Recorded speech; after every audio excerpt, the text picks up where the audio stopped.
আসসালামু আলাইকুম। আমি মোহাম্মদ সাইফুল ইসলাম আবারও আপনাদের সামনে ভিডিও নিয়ে হাজির হইতেছি। আমি এই মুহূর্তে অবস্থান করছি রংপুর জেলার পীরগঞ্জ থানায় জামদানি গ্রামে।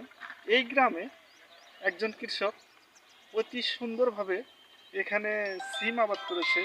সিমের ফলনগুলো আহ, ভালো দেখতেছি। এই জমিতে এই ভাইয়ের সঙ্গেই কথা বলবো। আহ, তিনি কিভাবে কি করেছেন, এই সিমের বয়স কতদিন হচ্ছে এবং কতদিন পর হারভেস্ট করবে, এই নিয়ে দর্শক চলুন এই কৃষকের সাথে কথা বলি। আসসালামু আলাইকুম। ওয়ালাইকুম আসসালাম। ভালো আছেন? জি আছি ভালো। আপনার পরিচয়টা দেবেন। আমার নাম হচ্ছে রুহুল আমিন। এই গ্রামেরই আমার বাড়ি, এটা আমার ছেলের জমি। তো এই সিমটা যে আপনি করছেন, আমি দেখতেছি অনেক সুন্দর সিম হয়েছে আপনার। তো এটা কি জাত? এটাকে আমাদের লোকালি কালাই সিমা বলে। এটা বাজারে এটা প্রচুর ডিমান্ড। এটা দীর্ঘদিন থাকে।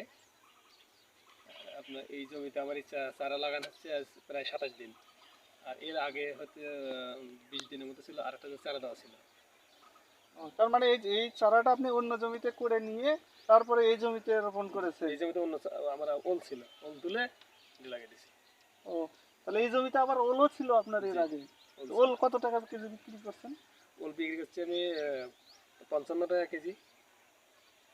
ওলও তো ইনশাল্লাহ দর্শক, ওলও তো এই কৃষক অনেক লাভবান হয়েছেন এবং তারপরে সিম করছেন। আশা করি এই সিমতেও উনি অনেক লাভবান হবেন। তো আর কতদিন পরে এই সিম হারভেস্ট করতে পারবেন? এই সিম হারভেস্ট করতে সময় লাগবে আর আর 15 দিন লাগবে সর্বোচ্চ। কিছু কত, কিছু সিম হয়ে গেছে। তো কতদিন থাকবে এই সিমটা? এই সিমটা আপনার চৈত্র মাস পর্যন্ত যাবে। অনেক দিন, অনেক দিন পর্যন্ত। স্বাভাবিক যে আমাদের এই লম্বা চ্যাপ্টা সিম, এটা কানচুটি বলে যেটাকে, এটা এই 1 মাস 1.5 মাসের বেশি তোলা যায় না, ওঠানো যায় না, কিন্তু এটা চৈত্র মাস পর্যন্ত ওঠানো যাবে। আচ্ছা, আর বাজারে এটা সবচেয়ে বাজার মূল্য বেশি, সবসময় 200-300 টাকা বাজার বেশি থাকে। দর্শক, এই সিমটাকে অনেক সময় আমরা বিচিওয়ালা সিম বলি। এইখানকার ভাইয়ের ভাষায় বললেন কি সিম বলে, আমাদের ওখানকার বিচিওয়ালা সিম বলে, কালাই সিম। কালাই সিম বলে। তো এই সিমটা বাজারের ডিমান্ড সব জায়গাতেই বেশি, আমাদের বগুড়াতেও বেশি, রংপুরেও বেশি, ঢাকার বাজারেও এই সিমটার দাম বেশি। এই জন্য এই ভাই অনেক লাভের আশায় এই সিমটা এই চাষ করেছেন। তো এই সিমে আশা কত টাকা আশা করছেন এই সিম বিক্রি হতে পারে? কত শতক জমি এটা? এটা 20 শতক জমি। 20 শতক জমি থেকে আপনি কত টাকা আশা করছেন? 20 শতক জমি প্রতি মাসে আমি 3টে হাট পাই, মানে প্রতি হাটে 6 দিন পর পর তো, তাহলে এখানে ধরেন যে আমার তো 4 মণ করে উঠবে। 4 মণ করে উঠলে আমার ধর মাসে 4 মণ যদি আমি এভাবে তুলি, তাহলে 4 মাস তুলতে পারবো, মানে ডেইলি 4 মণ।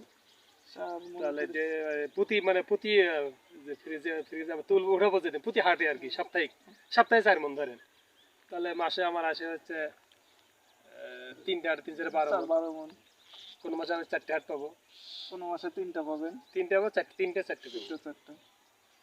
আর যদি দেখা যায় আরো ভালো ফলন হলে দেখা যাচ্ছে হয়তো আরো বেশি হয়ে যাবে। তবে সে অনুযায়ী হিসাব করলে আমি হচ্ছে 5 মাসে প্রায় 60 মণ সিমও পাবো এখান থেকে। তো অনেক সিম, অনেক। এটার পরিচর্যা কি, একটু পরিচর্যার কথা বলবেন? এই যে সিমের যে আপনার এই পরিচর্যা যে এর যখন পাতা বেশি হবে, পাতাটা কাটিয়ে দিতে হবে। এর প্রধান কাজ হচ্ছে পাতা কাটিয়ে দিতে হবে। আর আমি অন্য অন্য জায়গায় দেখেছি এই সিমের এই যে এই ফুলগুলো পড়ে যায় অথবা নষ্ট হয়ে যায়, আপনার এখানে আমি দেখতেছি একটা ফুলও পড়ে নাই। এর রহস্যটা কি?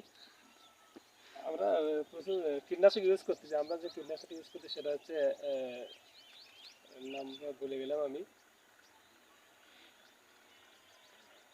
কীটনাশক না ছত্রাকনাশক? ছত্রাকনাশক। ছত্রাকনাশক ইউজ করি আমরা এটা। ও, এই ফুল ঝরে যাওয়ার ঝরে না যাওয়ার কারণে আপনারা ছত্রাকনাশক ব্যবহার করেন? এটা ছত্রাকনাশক ইউজ করি আমরা। ও, কীটনাশকও তো ব্যবহার করেন? জি। তো দর্শক, এই জমিতে এই কৃষকের মুখেই শুনলেন, উনি এই জমিতে ছত্রাকনাশক এবং কীটনাশক ব্যবহার করেন এই যে ফুল যাতে ঝরে না যায়, এই ফল যাতে কোনো পোকা না খায়, এর কারণে তিনি এই কৌশলগুলো মেনে চলেন। এটা আমার কিন্তু সাথী ফসল হিসেবে, ওলের সাথী ফসল। দর্শক, এবং উনিও বললেন এটা ওলের সাথী ফসল হিসেবে উনি এটা চাষ করেছেন। নিচে ওল ছিল, ওল বিক্রি করে দিয়েছে, এরপরে আবার অন্য কোনো ফসলে যাবেন উনি। এই যে ওলের এখন অবশিষ্টাংশ আছে, ওই যে মাঝে দেখা যাচ্ছে এই যে ওলের গাছ অলরেডি আছেই, এগুলো তোলার পর হচ্ছে। যে আছে সেটা। এ পর্যন্তই, আবারও নিত্য নতুন কোনো ভিডিও নিয়ে আমি সাইফুল আপনাদের সামনে আসব। পরবর্তীতে আমার ভিডিওগুলো দেখার জন্য এবং আমার চ্যানেলটি সাবস্ক্রাইব করার জন্য আপনাদেরকে অনুরোধ করছি, এবং আমার চ্যানেলে যে ভিডিওগুলো আছে এই ভিডিওগুলো দেখার জন্য অনুরোধ করছি।